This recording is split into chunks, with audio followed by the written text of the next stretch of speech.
Hello, good morning, good afternoon, good evening, wherever you are in the world. And my name is Dr. Jill Barham, and this is the show called The Life You Deserve. And with me today, I have a very lovely, beautiful young lady from the north of England called Eleanor Baggerly. Hello, How are you? I'm good. Good. I can see the sun shining up there. It's certainly shining down here on this beautiful December day. Just for those of you that are watching kind of around the country or outside of the UK. So, Eleanor, now I met you at the Women Economic Forum a month or so ago in London, where we were both speaking, weren't we? We were, yes. Yeah, I can't believe it was a month ago. I know. And there were lots of sessions that were going on, but I went into Eleanor's session because I was really quite interested in what the subject she was covering.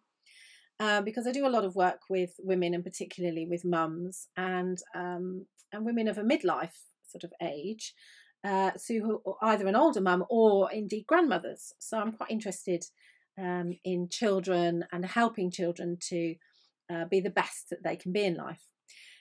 So I connected with Eleanor, and I brought her onto the show because I wanted to understand and to know exactly what Eleanor does and potentially how she might be able to help you with the young people in your life.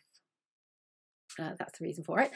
So Eleanor, first of all, now just to give you a little bit of background, you were a maths teacher for about 10 years, weren't you? Yeah, so 10 years across two different schools in the northeast. I was head of maths when I left teaching a couple of years ago. But you had another string to your bow in that you just weren't a maths teacher. You were obviously you had your own tutor group as well. But I understand that you kind of looked at a bit of a gap in the provision at the time for children in their teenage years who were maybe feeling a little bit lost or confused or underconfident, or maybe struggling with understanding kind of what school was about and why they needed to study and do all the things that you expected them to do. Is that right? Yeah, so I really enjoyed kind of working with students in a pastoral role as well. And quite a lot of the time, students would ask kind of what was the point in doing, not just maths, but all subjects as well. Um, and especially kind of working towards the grades that they were capable of. A lot of them would be more than happy to just settle for a grade that they knew they could achieve quite easily. And it became apparent that a lot of the reason behind that was either that they had negative perceptions about themselves, or in a lot of cases, they didn't really have the aspirations, they didn't know what they wanted to do beyond school. So they were very kind of short sighted in that. And you were telling me that there is no sort of careers advisor in schools anymore. No, so that kind of disappeared quite a long time ago. I know some schools kind of do have some provision, but as a standard, it's not there. There is more in the last year. There is becoming a little bit more of a focus, but there's definitely been a period of time where there's quite a large gap. So what did you do in order to support these young people that you saw were really struggling? So it started with the creation of this 90-day revision planner or study planner. So the idea of that was to give them some practical tools so they could write down what their vision was over the 90-day period. The idea behind the 90 days is that it was a time period to get into good habits that they could then kind of expand on and build on. As part of it, they're encouraged to set some goals for themselves, so something that they would want to achieve in the short term, so within that academic year, medium term, possibly within the next couple of years through their education, and then long term, whether it's university or career aspirations or whatever it might be. But having those in place just enabled them to have a little bit more of a focus on the journey that they were going to go on and where they were headed.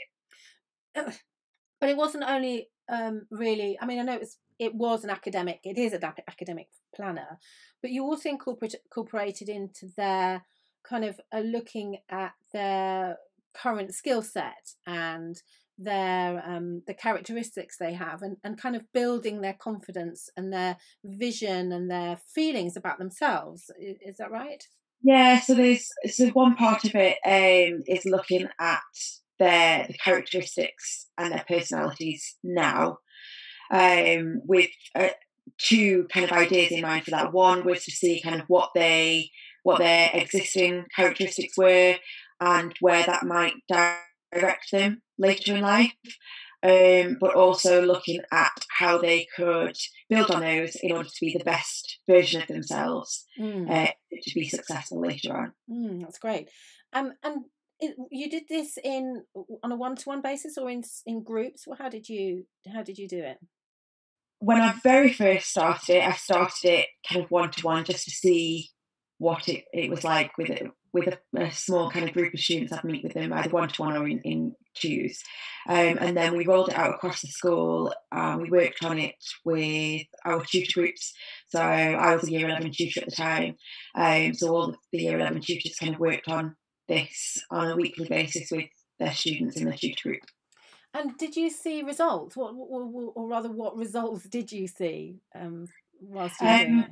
So there's a little group of students that I'm still in touch with. So they spanned over kind of two different year groups that trialed it, and it was really lovely to see the confidence in them.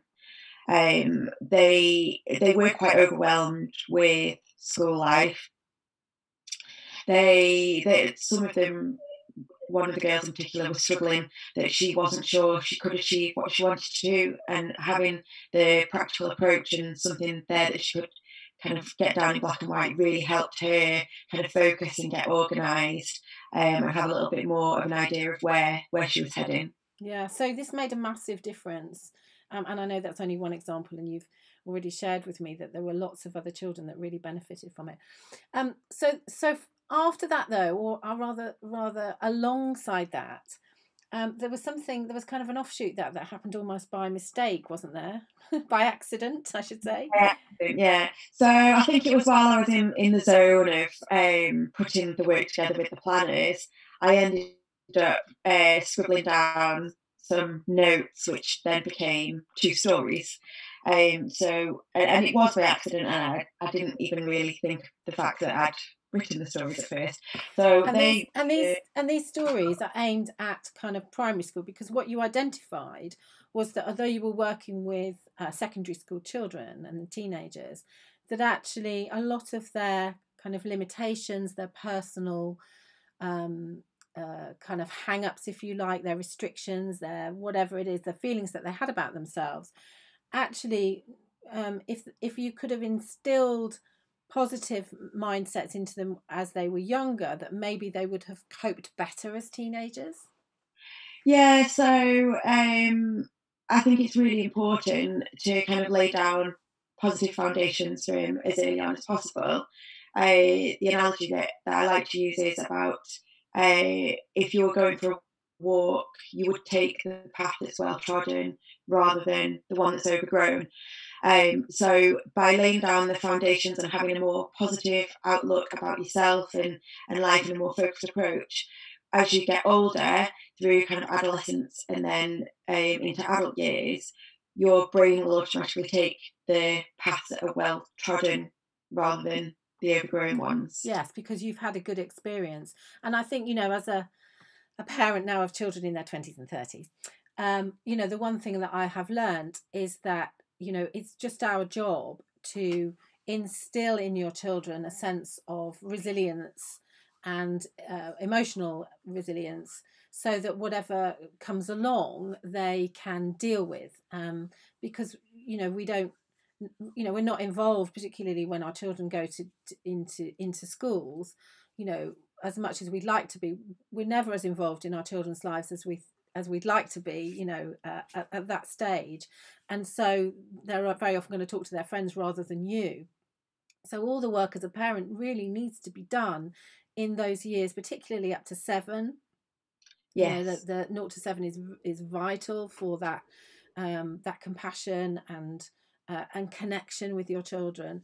And you're going to show us these books in a minute. But what I love about them is that you know, reading with your children is such a fundamental thing that every parent needs to do with their child. Would you agree? Yeah, so I think the power of storytelling with children, well, with anyone, but especially with children, really helps to just cement the themes that whatever the story is, it just really helps to kind of get that into the child's mind far more than being told something in a different way. Yeah. So you've got two books that you wrote. So just tell us what they're called. So I have Oscar the Dragon. Yes, and there's a wonderful, because some people will be listening to this on a podcast. So there's a beautiful illustration of Oscar the Dragon. I love the illustrations. And then there is Maya the Unicorn as well. The unicorn's lovely. So Maya and Oscar are your two elder children, aren't they? Yeah, yeah. So yeah, Maya's the oldest, and then Oscar is my now middle one. But at the time, I just had the two of them. Yeah. So these stories are about kind of well, you tell us what are the stories about? So the character in the story, so they're both in the story. So the character within the story starts off being quite sad because they have things that they want to do, but they don't feel that they're able to achieve those things. And throughout the story, another character kind of comes along and introduces them to the idea that they need to kind of look inwards at themselves and have that belief and the confidence in themselves. And then towards the end of the story, they are then able to take part in the activities and achieve the things that they wanted to do, and they are much happier as characters. Yeah, so it is about that confidence and resilience, and but also you have kind of little exercises at the back of the book as well, don't you? Each one of them. Yeah, so there's a section to think about things that the children are grateful for, and also to look at things that they are good at. Because I do think that it's very easy for children to focus on the negative things and things that they struggle with more, which then has an impact on how they feel about themselves. Whereas focusing on the things that they are good at, things that they want to achieve in their life, and gratitude just helps kind of turn that around a little bit more and have a bit more of a positive focus. Yes, and you know the wonderful thing about this is that going to bed with a positive mindset, you know, you might have had a little bit, and it doesn't matter whether you're 6 or 60. If you've had a bad day, going to bed with all of that negative stuff in your head has a big effect on, you know, the way that you sleep and also the way that you wake up the next morning. So actually instilling this habit in children, and also in the parents, because by definition that's going to brush off on them too, is actually getting the parents to think about what they're grateful for and what they're really good at. Because particularly as mums, we know we do give ourselves a bit of a hard time, don't we? Very much so. So actually this isn't just about the child, it's actually about the whole family and the dynamics of the family, and that positivity that actually, when that's created in the household, that's the thing that the children will remember, those stories and that special time when you're sitting with your child with your arm around his or her shoulders, looking at the book together, filling in the back together. Those are the moments that, you know, will seat deeply in that child's cells. Almost, it's ingrained in their cells. So you're not only, you know, what I love about this is you're not only doing it for your that generation, but that kind of habit is going to be passed on as well to potentially their children if they have them. Hopefully, yeah. Yeah, absolutely. So it's all about kind of making life, if we can, a little bit easier for children. So developing those life skills even from quite an early age, and developing aspirations, and minimizing limitations, I suppose, you know, is what this is all about. But after you know, you gave up work, as you said, a couple of years ago to focus on this. But I think maybe about 18 months ago, you had a little bit of a surprise, didn't you? A sort of topsy-turvy surprise, somewhat. Yes. Yes, so my youngest daughter was born 18 months ago. So when I was pregnant with her, I knew I wanted to write a book about her, obviously having the other two written about Maya and Oscar. I didn't really know what the focus of that book was going to be. And then once she was born, we found out that she had Down syndrome. So we went on quite a steep learning curve, really, finding out information at that point. Was there enough information for you as a matter of interest? Not massively, and the little information that was there is quite kind of dated as well. Incidentally, actually, I ended up starting a blog about it so that there was a little bit more information about Down syndrome as well for new parents. So that's cool. So this book is Ava the Mermaid. Is that right? Yeah, so this is Ava the Mermaid. I've actually kept in, she had heart surgery as well, so on the illustrations of her, she actually has a scar from her heart surgery. Oh, and who did the illustrations for you?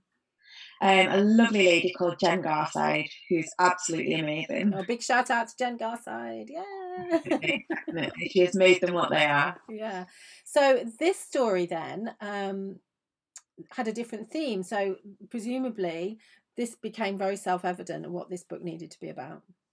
Yeah, so as I say, I was at a bit of a sticking point, and I didn't know what it was going to be about. And then after her birth, and kind of as things unfolded,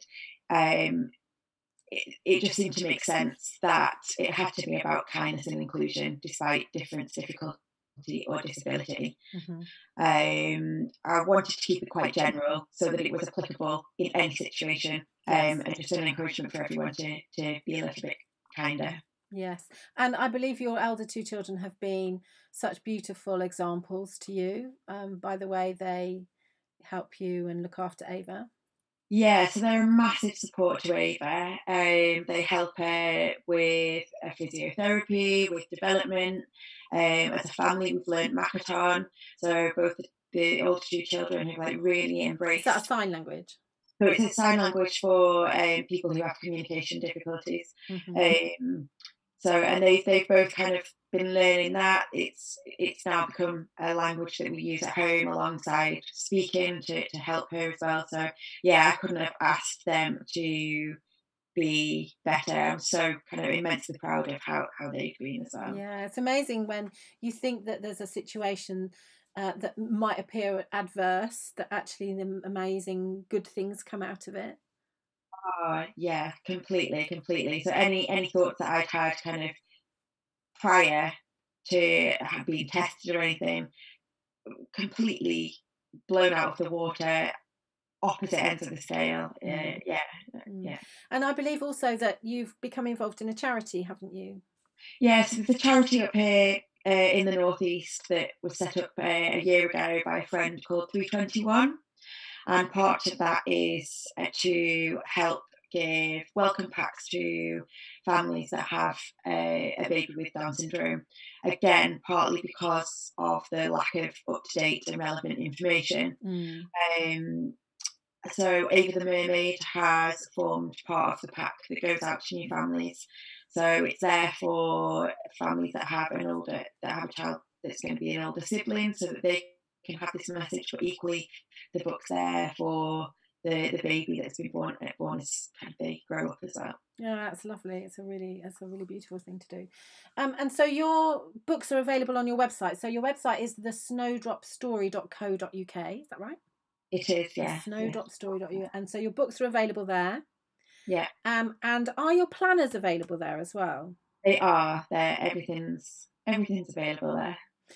But really what you want to do, I mean, you're happy for parents or grandparents to access these planners to work with their children, but the big sort of drive for you really is getting these planners into schools, isn't it? Yeah, so I think in order to kind of have the most impact on young people, finding a way for it to be developed in schools is the best way to reach out to the most young people. Yeah. And so if we've got any parents or teachers listening, then you can connect with Eleanor via her website, or indeed on Facebook or LinkedIn. So LinkedIn, it's just your name, isn't it? Eleanor Baggaley, Baggaley. Yeah. And on Facebook, what are you? Eleanor at the Snowdrop Story. Eleanor at the Snowdrop Story. So it's really important. So finally, what's next for Eleanor? So with the children's books, I've got some ideas on other stories to do with things that worry children and how they can kind of overcome those issues. And I'd like to kind of take the whole variety of them really into schools and start doing some workshops with primary children as well. Just exploring the themes a little bit further. Yeah, and what I love about this at the moment is that, you know, I have friends of mine who are doing mindfulness sessions, quite a few people that I've interviewed, mindfulness sessions going into school, and children's yoga and all that kind of thing. You know, all of this is so necessary to support young people in what can be a very scary and frightening world. This 21st century world is very different to even how you were brought up, or when you were brought up, and certainly when I was brought up. And you know, I really think that, you know, the kind of work that you and people like you are doing is so vital to be able to restore some balance and some perspective, and to really help families to understand that actually, you know, that connection that they have and the work that they do with their children in the home is so vital to, you know, the way that those children are going to, as you say, become the best that they can be. Yes, very much so, yeah. So I really applaud you, Eleanor, and thank you very much for sharing, and I'll be watching watching your progress, definitely. And one day in the future, when I have my own grandchildren, I shall certainly be buying Eva and Eva and the other books as well. So so thank you very much. Love to you, and you know, keep doing the wonderful work that you're doing. Thank you.